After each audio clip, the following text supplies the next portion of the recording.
Can you come on this side, guys? On this side, too. Kevin and Ian, maybe you come on this side, too.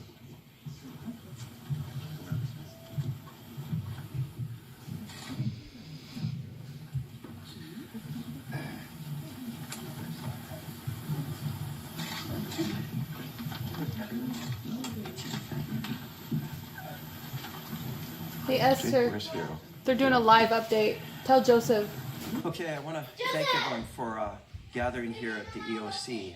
As you know, it's been since Friday of last week, been tracking Hurricane Lane, and sometimes the news is really good, and sometimes the news is a little troubling. And I have to say, in the past couple of days, the news has become more and more worrisome in terms of the direction of Hurricane Lane, both in terms of strength and the northerly direction of the hurricane.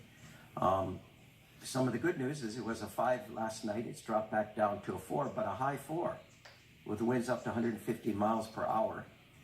And the direction continues to track north. And in the most recent update, a little closer to the islands, not a lot, but a little closer to the islands, and moving slowly. So the effects of this hurricane as it passes the island of Oahu could last longer than one that just moves by quickly, like Hector. And so the rain will be heavy and longer. The wind will be longer in duration, and we could have coastal flooding that lasts longer because of the winds that are whipping from the south and hitting the south shore. And so we're planning for the worst and hoping for the best. And some people may say we're overreacting, that perhaps we should hold back and not make decisions. But the last thing we want to do is wait till the last minute and then have the public out on the roads, at work or in schools, trying to get home when it becomes dangerous. And we never want to do that. So we're taking a lot of precaution, and we're using an abundance of caution as we go forward. But we do have a lot of major announcements. We have a lot of the stakeholders here, our first responders and others. We're going to ask them to say a few words too. But we're going to start feeling the impacts here on Oahu from Hurricane Lane in about 48 hours. And at some point, we're going to be put probably on a hurricane watch, right, Hero? Warning. And that's when it becomes really serious. We're on a watch now. When you go into warning, it's become serious. We will be discussing whether we set off our sirens to let people know, not maybe immediately, but as it gets closer, as you get more information. So people will be paying close attention to all of you in terms of what they need to do. And we'll be looking at things, voluntary evacuations, maybe in mandatory evacuations, should we see major coastal flooding, for example. And we're going to wait and see how that plays out. But we do have some major announcements. One is we're asking our city workers to not come to work tomorrow unless they're a disaster response worker. Those are critical people. Those are the guys here, our first responders.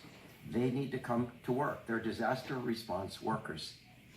And it's interesting, there's a lot of folks like that, people you wouldn't think about initially, but you think a little bit and you say, oh, I could see why they're important too. And then there's disaster support workers. That's everyone else. And that's probably the majority of the 10,000 employees we have here at the city and county of Honolulu. But they could be called to work. They could be asked to go to one of the shelters we're going to be opening up to assist. So they need to be on standby also.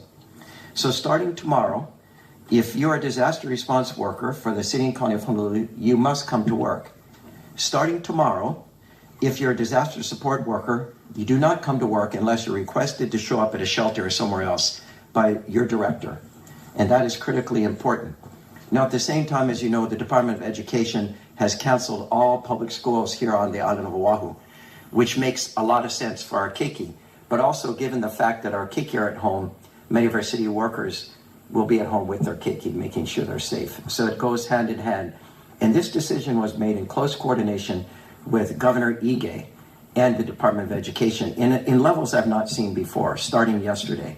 And I really appreciate the level of cooperation we're receiving, not only by the federal government, but by the state government and the city and county of Honolulu and our sister counties. We're all talking to each other. Some other things that are really critical. The bus is used by we have about 225,000 rides every day. Is that correct? Correct. And people use it to get to and from work, to get to the doctor and other places. But we do not want people out on the streets as Hurricane Lane approaches.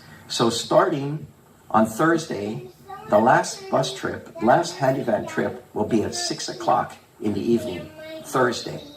And after that, there will be no bus service on a regular basis until after Hurricane Lane passes. So that's going to mean Friday. It could mean Saturday. We're going to watch how long Hurricane Lane lingers by. If for some reason it moves quicker, we'll start re-implementing bus service. However, for those folks who use the handy van, who need need to get the critical medical appointments or dialysis after 6 in the evening, because people do need that, we will ask them to call their handy van reservations, and we'll attempt to see if we can accommodate you. But this is on a case-by-case basis. Opala pickup, garbage pickup. We don't want people putting their green bins, gray bins, blue bins out on the street and having them blown around by Hurricane Lane.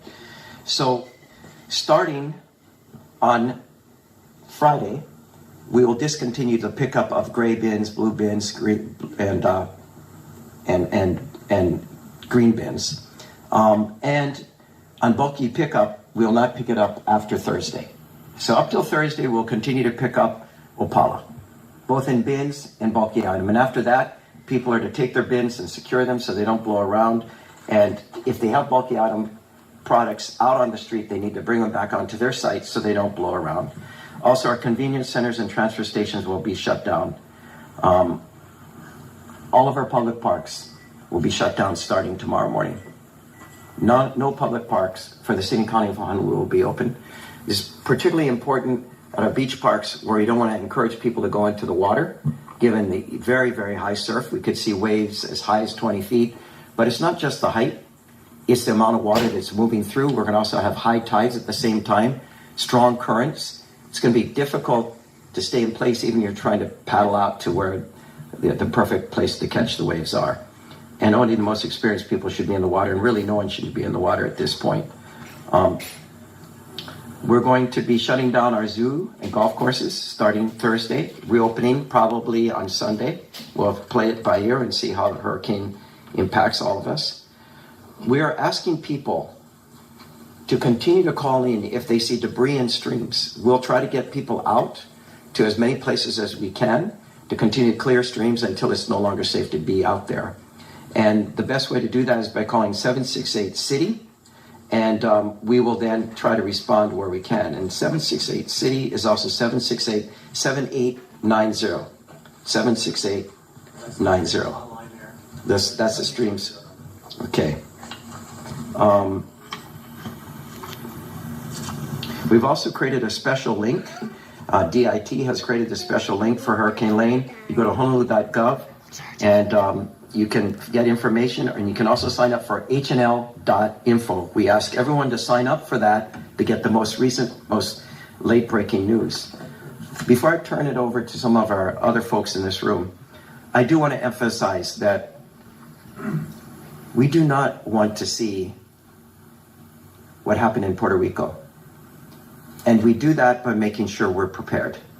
And it starts with every one of the residents on this island, to make absolutely certain that they have their hurricane kit, they have 14 days of food and water, that they're working with their family and neighbors, helping each other, sheltering in place, unless they feel they need to go to one of the shelters because it's dangerous. And we're going to be talking about the 20 shelters that we're going to be opening up to move our homeless folks into, and other folks who need to shelter. But we need the full cooperation of all of the public, helping each other, really showing the aloha that we're all about. And we at the City and County of Honolulu need to do our job. We've been preparing for this, we'll be ready for this, and we'll be working on the recovery response mode should the worst occur. We're still hopeful that will not happen. But first on shelters, I'd like to ask Hiro Toyama, the Deputy Director of Department of Emergency Management, to say a few words. Thank you, Hiro.